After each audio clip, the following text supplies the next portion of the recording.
Alright, Gruda King here with the true story of the search and recovery of Rachel Tripp. Last video we kind of covered the year of 2020. The end of 2020 on Rachel's birthday was pretty much the last time we would be on the mountain due to winter conditions and that nature. It kind of just coincided with that when we ended our operations in 2020. From October to May, just got back to life.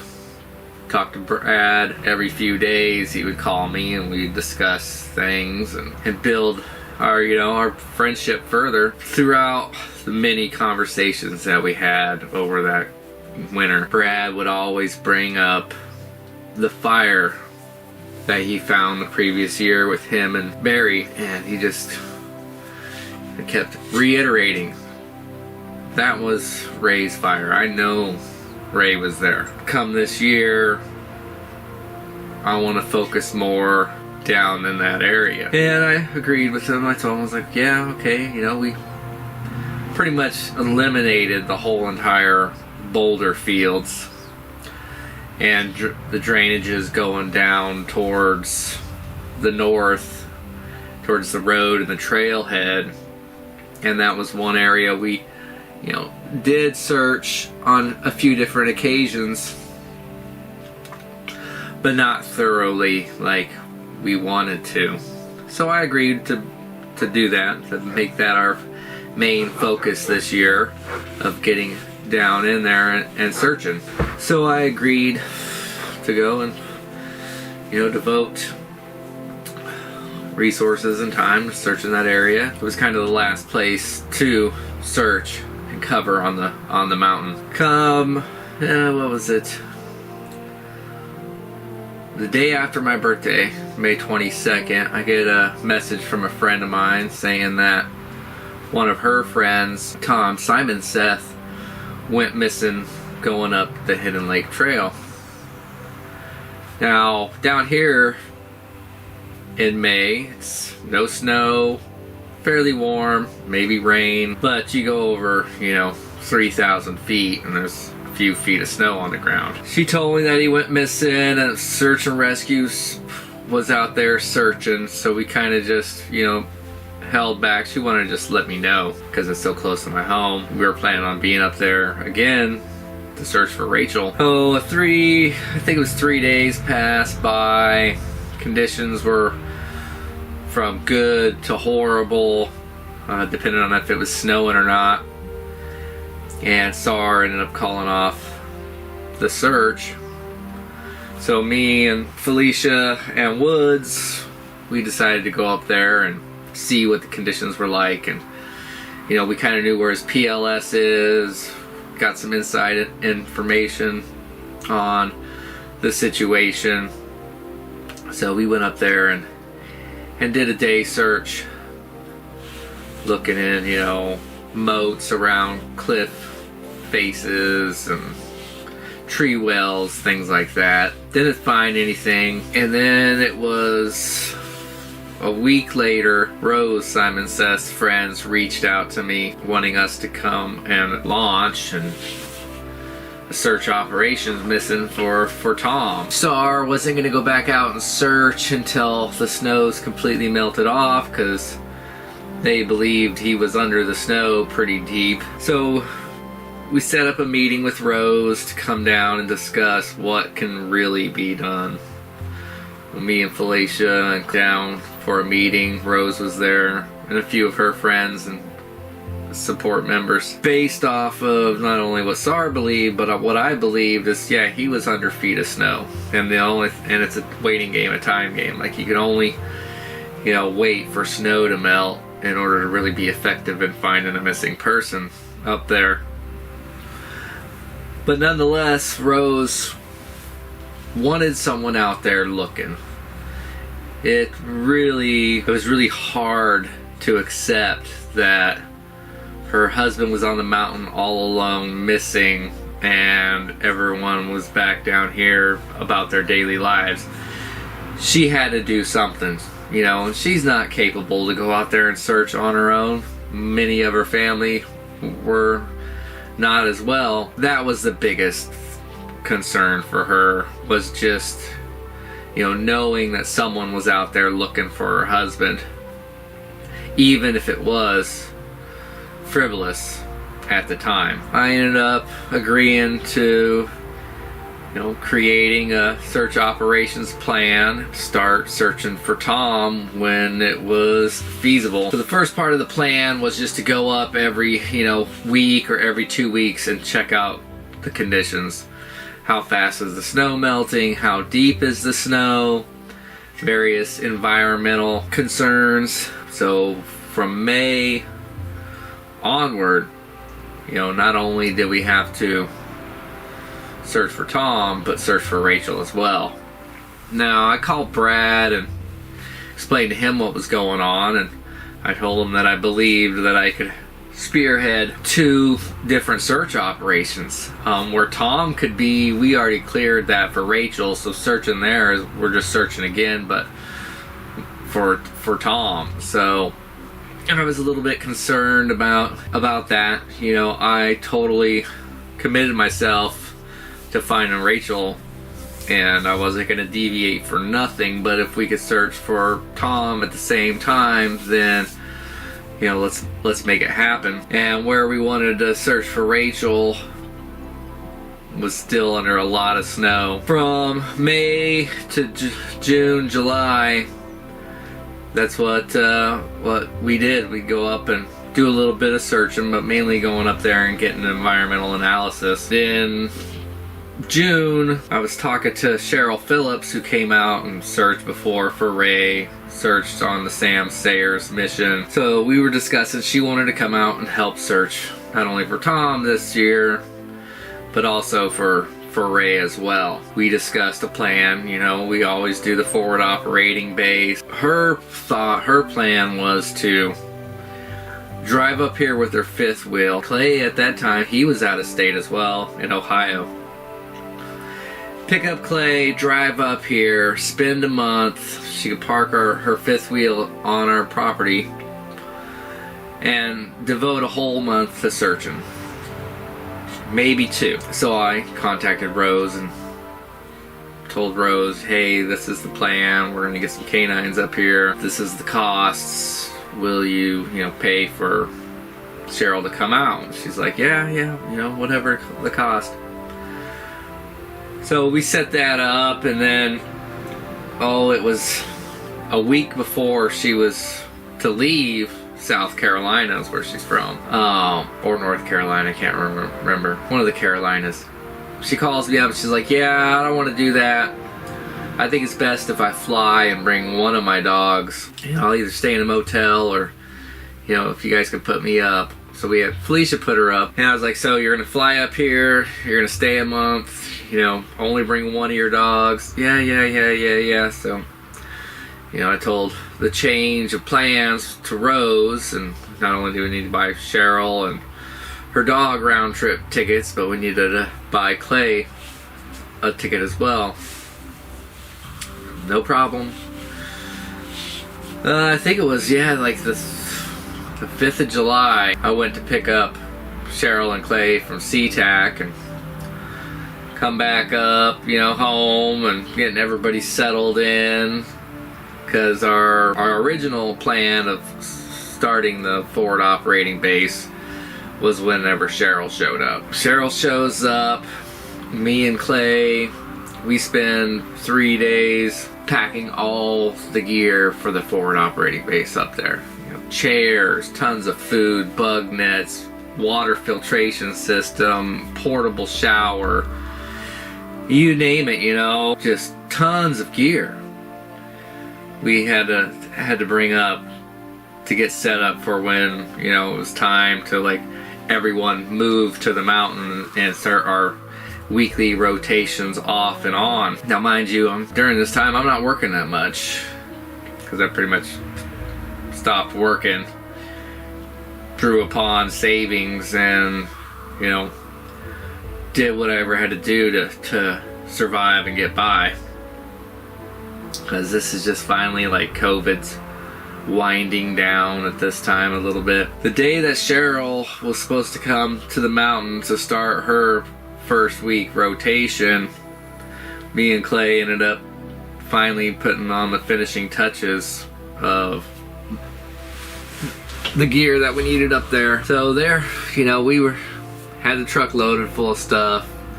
We'd take a run up to the forward operating base site, come back down, grab another load, and on one of our downloads, we were supposed to meet up with Cheryl and Felicia, but we make it down. We're starving.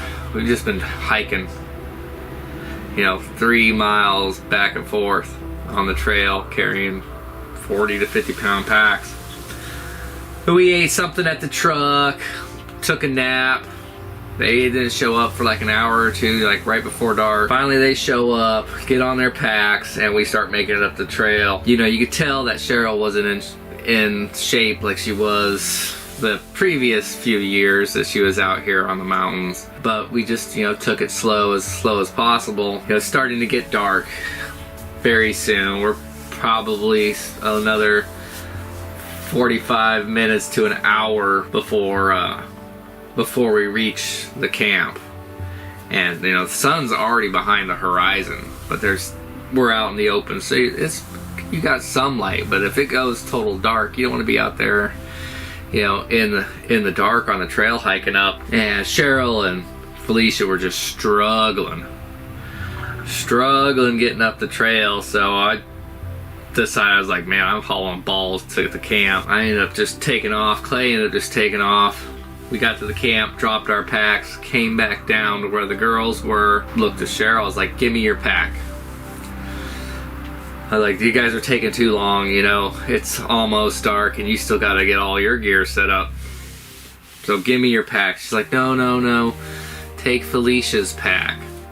She's struggling worse than I am. And Felicia's like, no, you should really take Cheryl's pack. And they're kind of bickering back and forth. And I was like, one of you bitches better give me a fucking pack. Because I just ran up to the camp and ran back down to get your asses back to the camp before it's super dark.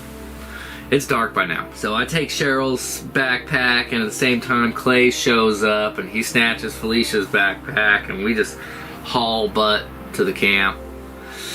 And we drop their bags and eat some food, and ended up just jumping in our sleeping bags and passing out. So yeah, that was a pretty interesting first search day of the year, getting them two girls up there. Figured we'd let them the next day rest, you know, maybe do a little bit of light searching close to the forward operating base because they were kind of wore out. So the third day, this is during, I think it was during the middle of the week.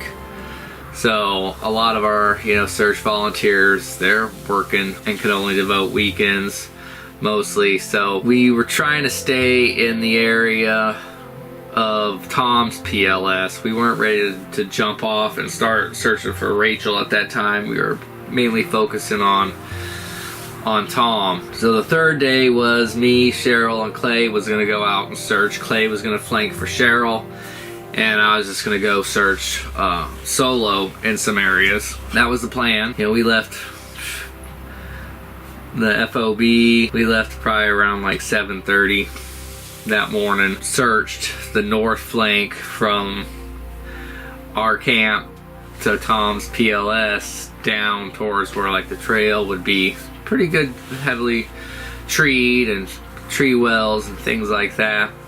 And there's probably still, you know, a couple feet of snow in some areas, shaded areas mainly. We got, you know, radios to talk, and every 30 minutes we're supposed to let people know that, hey, we're okay, this is where we're at. It was around like 10:30, 11. We've only been searching for a couple hours. Check in with Clay to see how they were doing, and Clay was not too happy with the way things were going. So I asked him, I was like, you know, what's going on? He's like, man, this gal's she's just chasing her dog. Like, he's like, I feel like she's just chasing her dog. And I'm like, well, tell her to stop.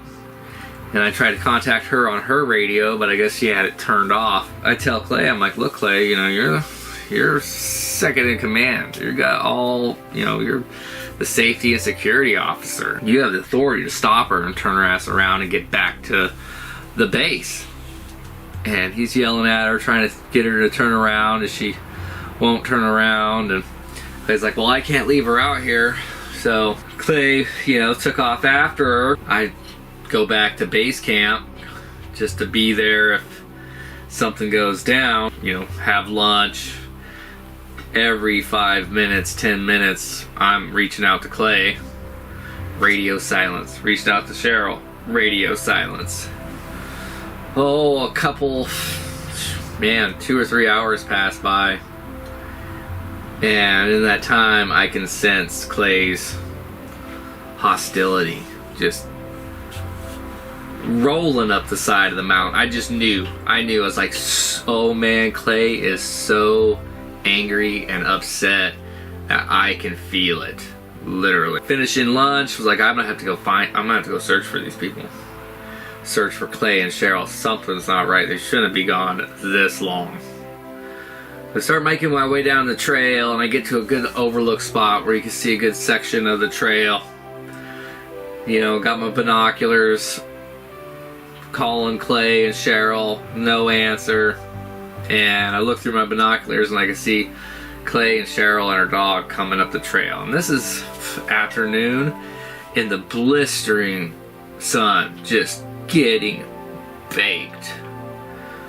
I'll watch them for a little while, make sure that they're, making progress up the hill, and decide to go back to the base camp and wait there for them. Get in the shade, get under a bug net, and I'm sitting there, and finally here comes Clay.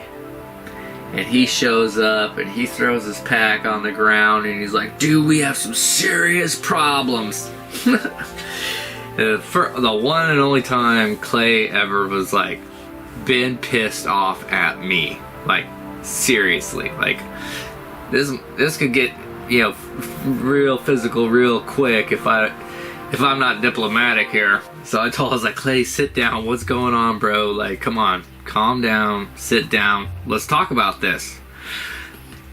That damn bitch just wanted to run down the mountain, me chasing her, not, adhering to my authority, and I couldn't leave her, and everything. And I was like, dude, I agree with you 100%. 100%, I agree with you. He's like, and she's leaving tomorrow? I'm like, what? Oh yeah, that's what she said. She said she's leaving tomorrow. I was like, we've only been on the mountain 3 days, and we don't rotate off until after 7. I was like, it's like, no. Like, she's going back home in the next couple of days. She's got to be off this mountain tomorrow. I was like, well, dude, that's news to me, bro. I didn't know that. She's supposed to be up here for a month or 2. Like, what the heck? She finally shows up, and I drill her, like, instantly. I was like, what's this shit of Clay saying that you're leaving down the mountain tomorrow, that Felicia's coming to pick you up? Felicia apparently was the only person who knew. And she's like, yeah, I got this job opportunity before we left, and I just can't pass it by. So, yeah, I'm leaving tomorrow, and I'm going back to South Carolina and trying to get this job painting wounded soldiers for the military. Doing makeup on live soldiers, but pretending that they're dead. She's like, once I'm done with that, I can come back out. So, yeah, the next day, we escorted her down the mountain. I confronted her ass in front of Rose and Melissa and Clay. And I tore into her, like, this was not part of the plan. This is bullshit. Well, what can we do? We decided to spend a couple days down with the family, regroup, and during that time is when they found Tom. So they found Tom, and that was a great thing. And then we had full opportunity to focus on searching for Rachel, and we did. So we focused our efforts on searching the west side of the mountain. And then in the end of July, there was a fire that started out near Pincer Creek, which is only like a mile away at the most. as the crow flies. The fire crews closed the road and closed the lookout, closed the trail, so no one could go up that way. Brad calls me, he's like, I heard that the road's closed down because of the fire, and I'm like, no, I didn't hear that, but let me find out. So, you know, I look it up with the Forest Service, and indeed the road's closed because they were using the lookout as an observation point for the Pincer Creek fire.